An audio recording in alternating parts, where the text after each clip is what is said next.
Hello, Pickathon Universe. Welcome to the Pickathon Podcast, episode 38. We've made it pretty far here, so hopefully you've kept up. Lots of clues. This is a podcast about creative discoveries, journeys, unexpected things we find, and maybe there's like secret clues to some like billion-dollar stash I hid in a log in a park. I'm not going to tell you that. You have to wait to listen to the episode 50 and you'll all figure it out. But today, I'm going to have an amazing guest, Alec Duckart, who is of the incredible Portland, and that's awesome to say, Portland band, Searows. And before we talked to him, I was just reflecting kind of, one thing I think I'd really share with this conversation we're going to have today is just, how things happen in people's lives. And for, it's interesting because there's this choice between, having a career and for me, I went to school and had a job, did engineering, worked at Intel. And so music was weird for me. The relationship for me was like, okay, this is a pure thing. This is something I really want to be, I have a day job. So music to me was always this pure. And the festival, especially, we started, let's just help community radio. Let's do these things. And so when we think about it, it's like, there's a lot of things in life. It's like, are you trying to be like, build a business and be rich? Are you trying to be happy and sustainable? And it's weird to think about which one you're prioritizing at any time. And so, but that luxury of having kind of stability in a day job really made Pickathon this absolutely irrational beast right from the beginning. We're going to have music that we just absolutely love, and we're going to limit the attendance. We are going to not have any trash. We're going to build way too much art, the experience. We love community. We want to give back. We want to take care of the land. I mean, we just kept adding all of these things that are like values to us. And, what's so interesting about that is it's an awesome, it's very Portland, it's very Northwest, like to just be so deep into it to make it better on all levels, like craft, if you want to think of it or whatever. But it's kind of like it's more simpler. It's just like what I would like to do. It's like, I would like to go to this, and because I'm making choices of what we think is cool and what feels like values to us. But we didn't necessarily have like sustainability and happiness, like of it kind of as a goal. It just felt like maybe it's more like even punk rock. Like, we're going to do it this way. And heck, we're going to feature the best music that we know of. And every time we kind of, people thought we had us in a jar. Oh, they're Americana. We do something crazy like punk rock or EDM or metal. And because that's not really what we were about. We're just like the best music. And so, great things happen, like there's so much joy in that approach to the festival, except for getting rich or making money. Like at the end of the day, it's you need this other way to kind of be sustained in a lot of times. And so art, to keep it pure, if it really is pure, it's hard to say. It's just, it has to do with how are you making enough to eat and live, outside of that. And in the minute you have to like really make it a job, which is the toughest part in any kind of festival or music or anything, it just adds this other weird element to it. And, we study all the time this, especially this year. I've been really thinking about it. I'm fully into the festival this year. And so now I'm looking at it from a very, the angle of this has to actually work. People have to eat. We can't ask folks to be ding if things are free. But we don't want to lose that idea of the happiness, the kind of inspirational things, the helping people, the community, the art, the best music that we are in love with. It is just that needs to be heard. Like we can't let go of that. And because the real way to make money here is just to just kind of do it really crappy and put that band that everybody wants to hear in one stage and blow it out as much as you can with no design or functionality. All functionality. I just talk about this over and over, and it's just really important to understand because, like, if you really wanted to be real in America, that's how you're successful. You get wealthy. You can take care of artists along the way too. There's a lot of, but what you're not doing is you're not really pushing. You're not creating community. You're not building the kind of force of good. You're not aspirationally shooting for something that just kind of transcends that one moment. And you're not going to leave a big legacy. And that's just icky. I mean, I don't know. I just feels like I might as well work my other job. And I mean, yes, it's music, and yes, it's a business. It just feels so impersonal and so transactional. And this is a dilemma I know that it just kind of runs through the just America, and like, no subsidies. There's just lack of making a living and doing things that you're passionate about. And if the two line up, if you can line them up, you are the so awesomely lucky person in life. And hopefully as you kind of become successful, there's like all those choices. It's just like, okay, and I will say Pickathon has survived these many epochs. We always talk to friends about our starting festivals, and that's a whole nother podcast. But we've gone through like totally working from free to paying people to, being kind of important in the musical world for some artists to like really, we can help. And the community is really important that has grown up. Lots of people have benefited. Lots of careers have really excelled. Lots of future things are going to happen that are going to generate so much more impact. And that's the awesome. You could do that every freaking year for the rest of your life, because it's just you're always in that mindset of why you're doing it. And I cannot tell you whether we are going to be sustainable. We have some other things we'll talk about, like how we're doing this. We're starting a nonprofit to kind of build out that sustainability and force of good. And I think there's something really cool that when that happens, and I can talk to you a little bit more about it, because it might be a model for lots of things, of lots of places, lots of festivals. And we're not going to give up. We're either going to go down with the ship. This is never going to make anyone rich. I'll just say that again. Pickathon. But we definitely wanted to make it make sense and not be free. I don't know. It's that sustainability thing. So it's just like it's a real custom thing, and it's a lot of conversations and a lot of consensual kind of things that people are willing to do versus, pay me enough money and I'll do anything. That's just kind of I am excited today because when I think of Searows music, I see so much passion from the point of view of creating something that's deeply personal. And let's start that conversation here. Welcome, Alec. How you doing?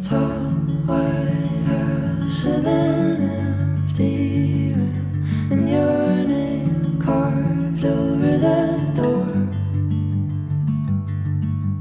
Hi, I'm very good. Thank you so much for having me. You are welcome. And it's really pretty freaking cool. We share a lot of connections. I think I wasn't born in Kentucky, but I lived in northern Kentucky from like 5 to like 22. Oh, wow. By Fort Mitchell. Do you have any? You know where Fort Mitchell is? Like vaguely. I'm like very vaguely familiar with the geography of Kentucky. When did you move from there? I really only lived there from when I was born to like my first birthday like a year of I was not I don't have really any claim to Lexington Kentucky besides being I went there a couple times as like a kid and like spent the summer there, but do you have family there? I do, yes. My aunt and uncle and cousin. My cousin is in North Carolina now, but like they lived there. And that's why I was born there, is because they lived there. So, yeah. I actually went to school in Lexington. University of Kentucky. That's fun. And then I actually left that when I went to North Carolina, and I grew up I had a job, my first job in Chapel Hill. I don't know if that's close to where my cousin lives. Really? Yeah. Which is kind of a cool town. I don't know if you've been there, but for the South, I haven't. I really would love to go. Yeah, I mean, musically, there is an insane amount of stuff going on there. It's super awesome. Yeah, I would love to see it. Like my cousin is always like, come play shows over here. So. Well, but you kind of grew up here and went to school. Like, so you're like, right now you're 24. So when did you start doing music? I mean, I feel like I started like playing guitar when I was in like 7th grade or 6th grade. So like, I don't know, 2011 or 12. I don't know. 2012. Really? Yeah, probably. But what middle school were you in? I was at Da Vinci Arts Middle School. Oh, no way. So both of my kids went there too. Really? Wow. Yeah. That's crazy. Yeah. Went to Da Vinci. And yeah, I feel like I played a lot of covers. Like I loved the Juno soundtrack and like learned all of the songs from that on guitar. Like that was like my first guitar playing. And then I feel like when I was like 16 or 17 is when I started like writing songs all the time and like putting them on SoundCloud and stuff like that. So yeah. What high school did you go to then? I actually went to high school in Beaverton. I went to ACMA, which stands for Arts and Communications Magnet Academy. It sounds a lot fancier than it was. It sounds so fancy. It does. It was not fancy. Did you have like influential like music teacher or friends or that? I mean, no, I didn't really take any music classes like in school. I mean, yeah, I did theater in high school. That was like my main thing, like theater and wow. Yeah.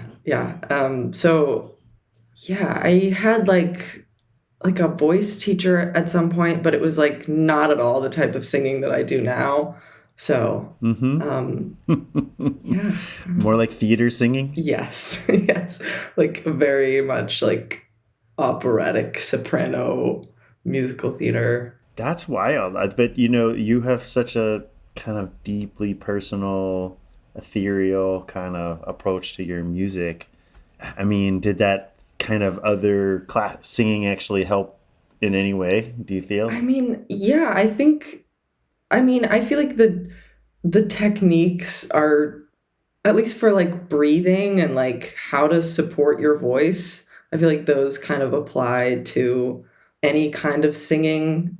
Mm-hmm. But I definitely like, yeah, I feel like the breathing specifically, I still like think about when I'm singing. And like my voice teacher, like anytime I like raised my shoulders, if I took a breath, she would like, don't do that. So I think about that. But really? Yeah. It's what I noticed, maybe this makes sense, is that you're consciously feels like there's a lot more, you could sing a lot louder, right? You're using a fraction of the which gives you a lot of like dynamics, if that makes sense. Yeah, that does. Yeah. I do like, yeah, I feel like I'm kind of a quiet singer and yeah, it's very like close to the mic, like intimate. But you've obviously could have built it out if you're doing like opera or stuff on stage if you had to, right? Yeah. I feel like it's always been like, I don't know how to, yeah, I just don't write songs like that as like, I mean, I do sometimes, but I don't know. I feel like it was always like so much harder to record that. And I don't know, it seems a lot more intimidating to do like from I don't know, trying to record music like that seems kind of intimidating. I mean, you must have approached it like you just you were doing it by yourself. Was that kind of like the first places you started experimenting? Yeah, definitely. I was just kind of like, I liked to like I don't know, teach myself guitar. I feel like I was not like I knew that if I took, like, once I started taking classes or having someone teach me how to do something, I didn't want to do it anymore. So I was like, I have to do this all on my own or I'm going to never do it again. I'm going to hate it.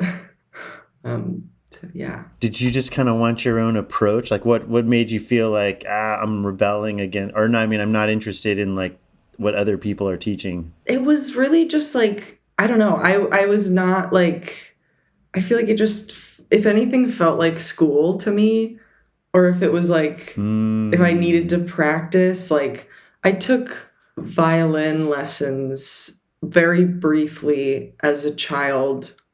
And it was like, I was so interested in the instrument and like the music, but I was like, I don't like that I have to like do homework. I don't like that you're telling me how to do it, because I feel like I just want to figure it out on my own. But I don't know. I'm not like, yeah, I feel like anything that felt like the school, like, was a turn off. Was like no go. Yeah. I mean, that's cool though, but it kind of made you DIY. Like you had enough kind of confidence that you're just going to figure it out then, right? Yeah. It definitely, I feel like it helped in the long run, I think. I mean, and it's really wild. So you were recording stuff. When do you think you really started recording? Because your first EPs came out in like 22, right? Mm-hmm. Yeah. When did you really start kind of starting to really trying to record your songs? I mean, I think in like 2017, when I was 17, that's when I like started my SoundCloud and would like post songs that I'd made on GarageBand. And I'd been sort of trying to record stuff before then, but it was like so bad that I would not even like share it with my family and whoever followed me on SoundCloud. It was just, I needed to workshop those a little bit. But I mean, I originally like, I started posting on SoundCloud when my older sibling went to college, and I would like the first thing that I posted there was like something that I'd made. I just like made a song for them and was like, I made you a song and put it on SoundCloud because I miss you. And then, I just started doing that all the time. Did SoundCloud was where you started getting an audience? Like, it's so wild that you're really coming into a totally different way that folks learn music, hear about your music. Yeah. I mean, I think the only, like, when I started to get an audience of people, like people that I didn't know, was really like when I started posting on TikTok, which is it's a crazy. Did you do it on purpose, or did you just kind of like say, well, I'll just try it out? Oh yeah, I just post, like, I recorded like a cover mashup, and my partner was like, you should put it on TikTok because there's like a lot of musicians on TikTok, and like I feel like people would like, I don't know, I feel like people would like it. And I was like, no, I don't know if I'll do that, but I did. And that just took off, huh? Yeah, I don't know. So does somebody else repost the song and put it to their thing? Like, how did it happen? I don't really know. I mean, it felt like it felt like it happened over time. Like the first video I posted got like, I don't know, like 90,000 views or something. And that's kind of crazy. Yeah, it was strange. I feel like it was like it was a mashup of a Harry Styles and a Phoebe Bridgers song. So it was like very much what people my age on TikTok were probably interested in. And it also probably helped that like my voice sounds very similar to Phoebe's, and a lot of the comments were like, you sound exactly like her. So I feel like that was like what did it, honestly, like at the beginning at least. I don't know. And then people liked my original songs too. So that was I was like barely consistent enough in my posts that it kind of kept working out. So. And then, I mean, you got into the point where you decided to join a record label, right? Yes. Yeah. So tell me about that. I signed the label Last Recordings on Earth. Who's run by Matt, right? Yes. Started by and run by Matt Maltese. Yeah, like right after I went on tour with him, like he asked me to go on tour with him just like over Instagram, and I had never done anything like that before. And yeah, it was like he was just so like sweet through the whole process and just like was so like genuine and kind and like didn't have any like ego about, I don't know, like he was just like a good guy. And we like had a few calls after the tour and he was like, I'm starting a label. Do you want to be on it? Yeah. And I had like talked to a handful of A&R people from various labels, and it's just, I don't know, it's a weird industry. And it is. Yeah, and kind of scary and hard to trust people, I think. Yeah. Yeah, so I think having someone that I knew and trusted was very important. Yeah, and was that Guard Dog? Was that actually? That was released before signing with them.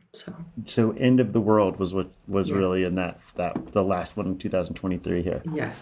Yes. And was both records, like which of the records really you felt like and I think they probably both TikTok was kind of influential the whole to date, even now, right? Like was both of those records kind of equally important, or did you feel like one of them kind of took off more than the other, or was it a single? I mean, I don't know. I feel like the song that I think is definitely the biggest that I have is not from either of those.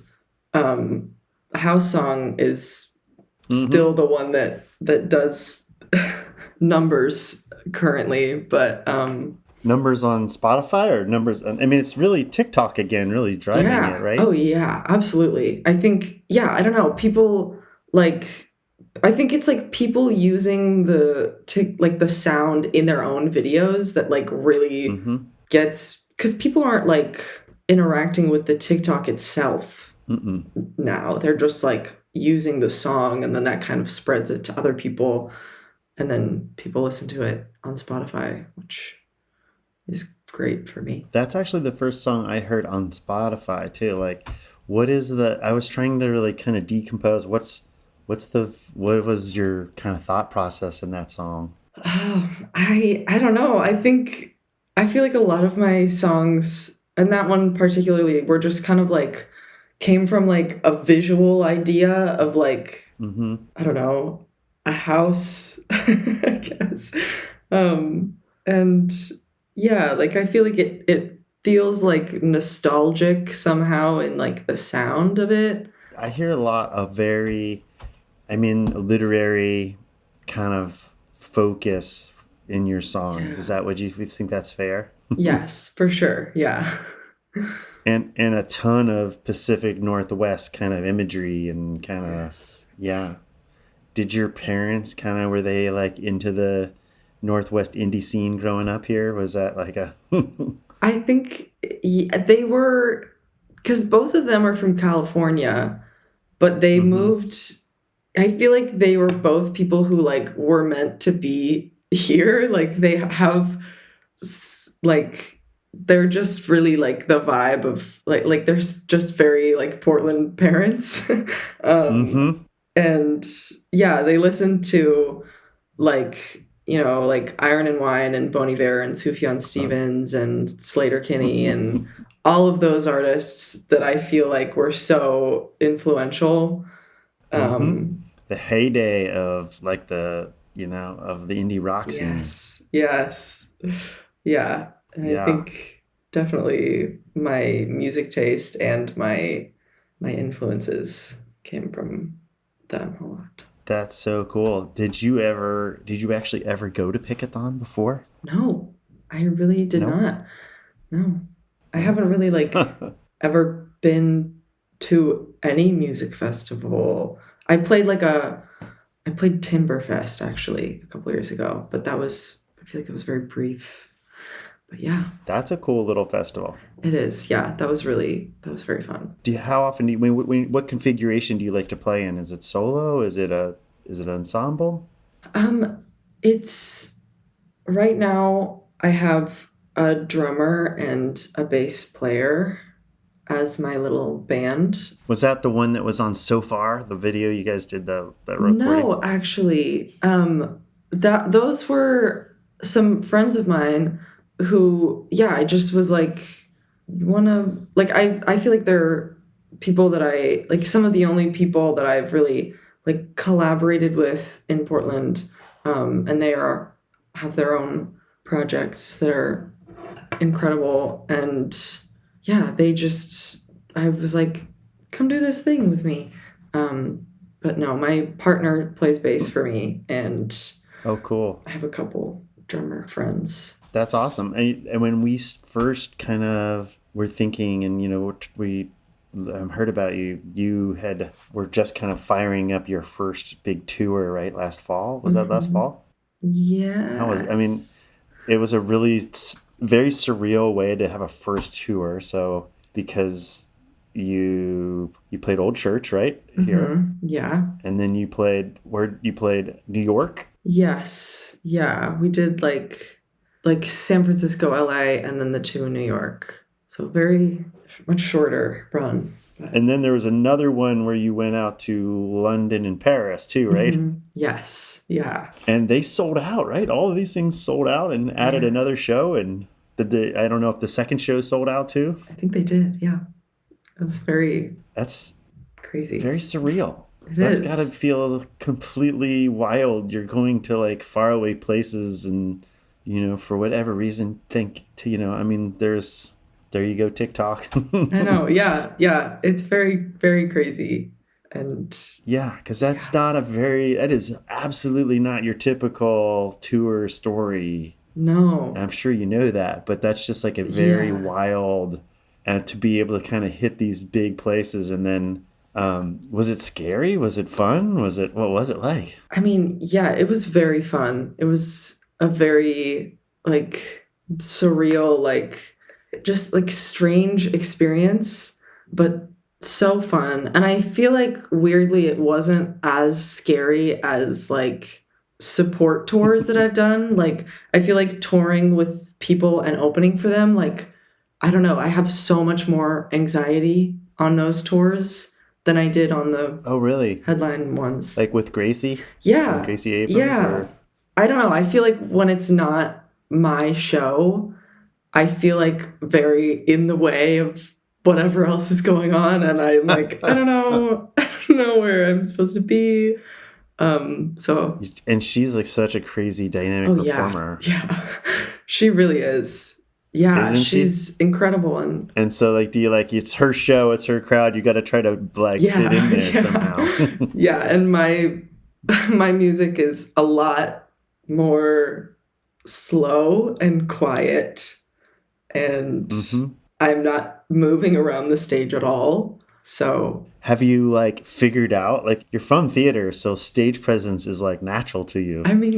Do you think about it? Is there a I thing? Feel like it should be more natural to me than it is. I feel like the way that I was in theater, is not at all the way that I am on stage now. I feel so awkward on stage. Huh. I don't know. I think it's when I am, I can go on stage as an actor and be I can be a character, but when I'm myself, I have no idea. Yeah. What to do or how to act. What you have, what persona, or I get it. It's very. It's you have to create I guess you're not.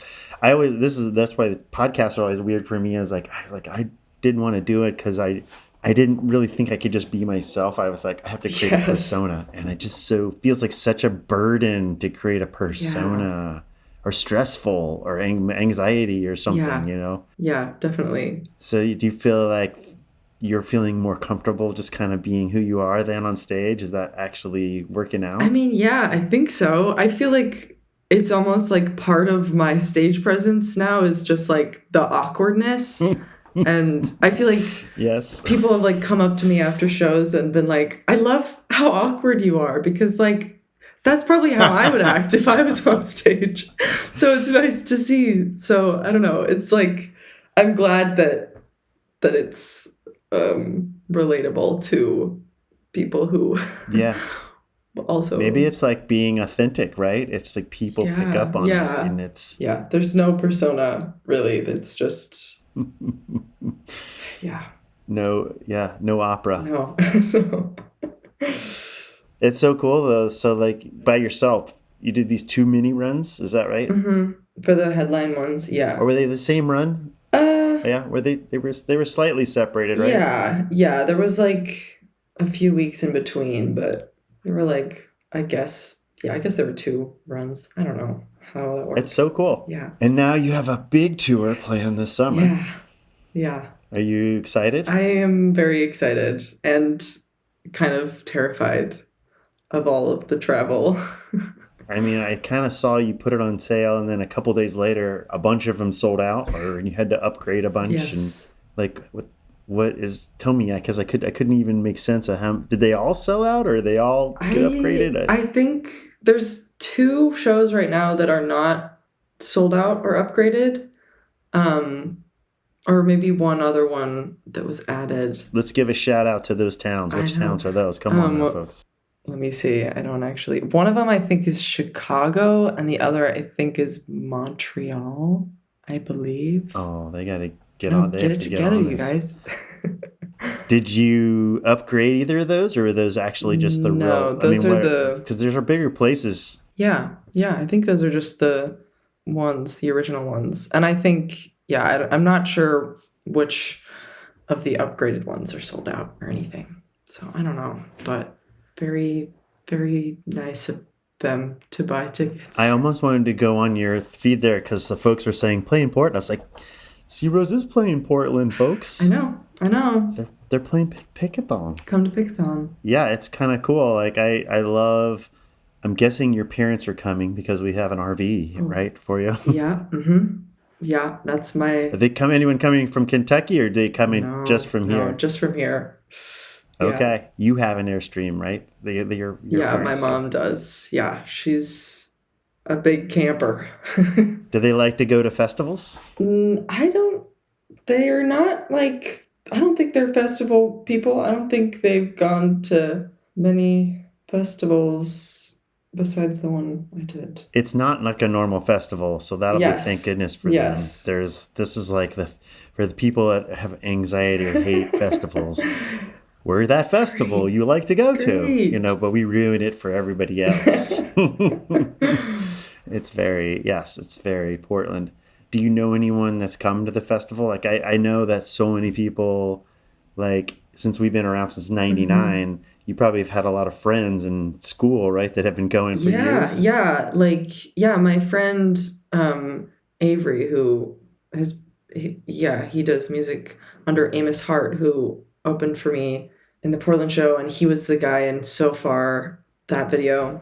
But he has talked about this festival for so long, and I've always been it sounds so fun, and I don't know. Yeah, I've heard about it for so long, and I've never gotten to go. So I'm very, very excited. Yeah, and so you're gonna have the 3-piece. You're taking it on tour. Yes. And are you taking any new singles, or what? How do you mix in music with figuring out music and touring? Are you in one cycle or the other? Are you always writing, or? I haven't really figured it out yet. I think I'm planning on. I like to do a mix of all of the things that I have, like both projects, and I will probably also play some new things. I mean, there's always a part of that creative process that's really like where you feel the most comfortable and home, right? Like, and it's like for the festival, it's always stuff like we were just putting together the schedule, which is, you would think is just some mundane thing, but no, it's like art to us. It's like very important. Yeah. It's like putting together some fantasy baseball team, I joke, because it's like you need it to be perfect, and the flow and the mixes and the vibes, and we try not to have the same type of music in a row. Mm-hmm. And then across the 7 stages, we try to never have the same kind of music at the same time. Nice. And the fun is like, you're going to be surprised, and if you really need to go follow a certain style, you can run around and do it. But it just kind of creates that kind of like sense of discovery all the time when is that geeky? But I don't know. But I love it's really creatively part of the process. And sometimes all these days of like creating it is really the thing that I really am pretty in touch with that's the thing you spend the most time on, right? And you spend all the time touring, and it's just like when you create stuff, it's like, I'm not as attached to what we did last year, and I know in a weird way, because it's not, I don't know, it's not now. Yes. You know what I mean? Mm-hmm. It's a ever-changing thing. Like, you have to keep up with your own vision. Brain. Yes. Yeah. Yeah. Vision. And it goes back to that whole like original thing. It's like, okay, just being sustainable, taking, what makes you, you don't want to be unhappy or try to like, I don't know. It's a business, and you have some really cool things that are happening to you, but I'm sure you're trying to take care of yourself too, right? In this, because you probably, if you really think about it, you made some unconventional choices, like you were gonna do it yourself without a producer, without all these folks, right, to kind of blow it up like the normal business model. Yes, and it's kind of working on your terms, which is so. It's kind of inspiring, like I want everybody to have that experience. It's super cool. Like, you're not the only one. I think this year, the festival, we have more people under 25. We were just looking at it. We think we have like, I don't know, a third of our audience. Of our bands. That's crazy. It is crazy. It's really widely dispersed too. I don't know if do you know Chance Pena? I think, yeah. I've definitely... I think he has a similar story, but not style of music, but not terribly. He's his own kind of self-produced, but I think through TikTok, he's just been wildly successful in ways they probably could never imagine. We have these guys, Bella White, who is this young country artist from Ontario, from Saskatchewan. She's amazing, totally self-made. We have a 16-year-old kid from West Virginia, Jake Cohn, who I just talked to the other day. Again, video on, Radio West Virginia, which we had an interesting conversation. And then Logan Hallstad is another one. He's 18. Wow. Sammy Brayman is an old-time fiddler from Seattle. She's like 24, I think, too. Yeah, I don't know. It's just cool that so much, so many people... It's very disruptive. I think TikTok is, and like folks like myself, like I don't even know how to use it in a weird way, like for the festival. Like I don't know how I'm guessing you didn't either. You just kind of put it up and you. Yeah. I feel like I still don't really know like how to, I don't know. Like I feel like I don't have any like, what's the word? How-to videos? Yeah. No, yeah. Just kind of post whatever feels right. I don't know. I don't think very hard about it. It's so cool. But yeah. Do you feel comfortable like in the kind of art? Do you have this like, I want to be the job for the rest of my life, or I don't know, or how do you think about what's going on for you? Yeah, I think music is generally like the thing that I enjoy doing. Like I don't see myself getting like bored of making music. I feel like there's so much that I want to make, and I plan on doing that for a very long time. I don't know. I feel like the business side of it is a little bit more complicated, and I don't know. I think I'm always going to be making music. I don't know if I'll always be like doing it in the way that I'm doing it now, and like, I don't know, always going to be like promoting it how I do and like touring and doing it that way. But it is... You're feeling like this is a career. This is your, like, definitely. This is going to be your, you're right at that age where you're like, okay, I got to have a career. Is this like what you're thinking your job's going to be? Yeah. I mean, I feel it's cool. Yeah. Very lucky that I have that I have something that I'm like, I know what I want to do. And I don't know, also very lucky that it's like working for me right now. I feel like you are it's so wild, very crazy. So many people are going to go to entry level jobs, right? So many of your friends are probably working some beginning of their life career. You know, what are they, like an intern or starting a job in some big companies, right? And you know, I did that for almost 20 years. Like, it was wild working for like a giant company like Intel. Yeah. Like, I had all these hobbies, like all my fun stuff, like music, were, you know, outside of work. Mm-hmm. But I think it's like I don't know. I don't even want to say the odds. I think it's just a cool thing that it's working for you. Yeah. And you should just, don't question it. Just roll with it. And maybe one day you'll have to go do, you know, build something. I don't know what else, but it will be probably totally music related, I'm guessing. So yeah, it's really awesome. I'm really looking forward to your summer and having you at the festival, and it's going to be really cool to watch what happens. I think it's from my perspective and being in this kind of world forever, Pickathon has been that thing that kind of helps. Also, one thing we do is things become, you know, launch out of somehow after Pickathon. You're already kind of doing that on your own, which is super rad. I hope the kind of intersection between all of us this summer should be really super fun. You'll have a ton of shows under your belt. Yeah. It's going to be really awesome. I think people are going to be blown away, and we have good food, and you come and relax all weekend, right? You're going to be there most of the weekend. Yeah. Cool. Yeah.